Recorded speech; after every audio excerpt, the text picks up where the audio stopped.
जांच होनी चाहिए? देखिए, आलोक कुमार जी बड़े अच्छे व्यक्तित्व हैं, अंतर्राष्ट्रीय अध्यक्ष हैं और उनका दिल बहुत साफ है। जो उन्होंने कहा है कि उनके बात का समर्थन करते हैं।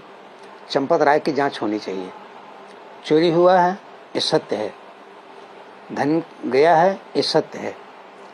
जांच होनी चाहिए। चंपत राय हो चाहे कुछ भी, कोई भी हो। जाके प्रीन राम वैदेही तजिए ताहि कोटि वैरी सद्य परम स्नेही। हम आलोक जी की बात का समर्थन करते हैं। दूध का दूध, पानी का पानी हो जाए, निष्पक्ष तरीके से हो जाए और तभी विश्व हिंदू परिषद की साख बच पाएगी।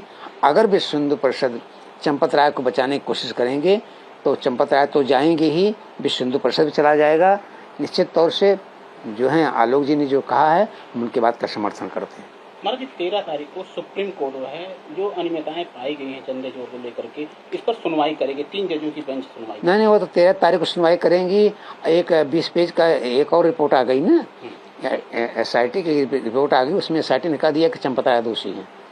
20 पन्ने की जो रिपोर्ट आई है उसमें चंपत राय दोषी पाए गए। पहले वाले तो नहीं पाए गए थे, दूसरे उन्होंने कहा चंपत राय का दोष नहीं है। देखिए, कभी हरदोई में श्रवण कुमार अपने माँ बाप को लेके आ रहे थे तो वहीं पे वो रख दिया, कहा हम नहीं ले जाएंगे, हम नहीं मानते हैं। तो कहा बेटा थोड़ी दूर और ले चलो। जब थोड़ी दूर ले गए, कहीं पिताजी क्या गलती हो गई थी, कहा वो हरदोई की जो है वो भूमि थी, हड़ा कसक भूमि थी, वहाँ दिमाग भ्रष्ट हो जाता है। तो वैसे ही चंपत राय बिजनौर के नजीबाबाद रहने वाले थे, जहाँ पर सुल्ताना डाकू रहता था। तो उस मिट्टी का असर है, सुल्ताना डाकू डाका तो डालता था लेकिन गरीबों में बांट देता था। तो उस मिट्टी का असर है, जहाँ के रहने वाले हैं, डाका तो डाले हैं लेकिन लोगों को बांट दिए हैं। जांच इनकी होनी चाहिए। महाराज जी, उधर बद्रीनाथ के चढ़ावा SIT ने मंदिर का निरीक्षण किया। CCTV, बैंक रिकॉर्ड, VVIP दर्शन रसीद और 3 साल का वित्तीय रिकॉर्ड मांगा है। अब देखिए, शुरुआत अयोध्या से हो गई, सब जगह लोग कर रहे हैं। बद्रीनाथ हो रहा है, केदारनाथ हो रहा है, सब जगह चोरी कर रहे हैं। ये लोग अब राम धन को तो अपना धन समझ लेते हैं ना, तो निश्चित चोरी करना, सब चोरी पकड़े जाएंगे, कोई बचेगा नहीं।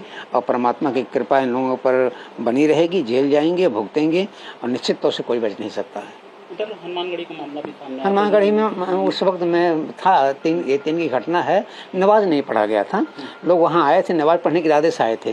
ज्ञानदास ने कहा भाई नमाज तो नहीं पढ़ना है, बताओ और क्या करें। कहें तो कुछ खिला पिला दीजिए। तो खिलाने पिलाने का मतलब उन लोगों को फल ला के खिला दिया, उसका रोजा अफ्तार हो गया है। अब ऐसा नहीं है। ज्ञानदास हमारे वयोवृद्ध संत हैं, अयोध्या के माने जाने, और भजनानंदी संत हैं। ज्ञानदास एक ऐसे संत हैं कि जो चाहे प्रधानमंत्री आ जाए, चाहे मुख्यमंत्री आ जाए, कोई भी आ जाए, कभी कमरे से बाहर नहीं निकलते हैं। जिसको आना यहाँ आइए, क्योंकि हनुमानगढ़ी उच्च कोटि का है और ज्ञानदास भजनानंदी संत हैं। नमाज नहीं पढ़ा गया था, वो लोग नमाज पढ़ने आए थे। ज्ञानदास ने कहा भाई हमारे सामने नहीं हो सकता है, कहें तो कुछ खिला पिला दीजिए। उन्होंने फल ला के खिला दिया, उसका रोजा अफ्तार नाम हो गया। तो इसमें निश्चित है हम लोग ज्ञानदास के पक्ष में हैं। वहाँ रोजा अफ्तार हुआ था लेकिन नमाज नहीं पढ़ा गया था, इसका मैं साक्षी हूँ। उस वक्त मैं हनुमानगढ़ी पे था। महाराज जी, अभी अखिलेश यादव लखनऊ में पोस्टर जो लगाया है, उसमें दिखाया गया है कि समाजवाद जो है ये सनातन है। देखिए, समाजवाद लिखने में गड़बड़ी हो गई है। समाजवादी सनातनी है। वो जो पोस्टर में लिखने में बड़ी लिखना चाहिए था कि समाजवादी सनातनी है। समाजवादी सनातनी, सनातनी शब्द लिखना तो उनका सनातनी कि डिक्टेटरशिप करते हैं। समाजवादी सनातनी हो ही नहीं सकता है, समाजवादी सनातनी हो सकता है। इस तरीके से पोस्टर वार शुरू हो चुका है। अब वो किन्नू सुधारेंगे, हो नहीं पाएगा ना, नहीं हो पाएगा। इसमें जो है अब वो एक सनातन का सहारा ले रहे हैं, सब पक्ष ढूंढ चुके हैं कि सनातन का सहारा लेने वाले अखिलेश जी, लेकिन सनातन का सहारा ले नहीं पाएंगे क्योंकि बहुत देर हो चुकी है, हुजूर आते आते।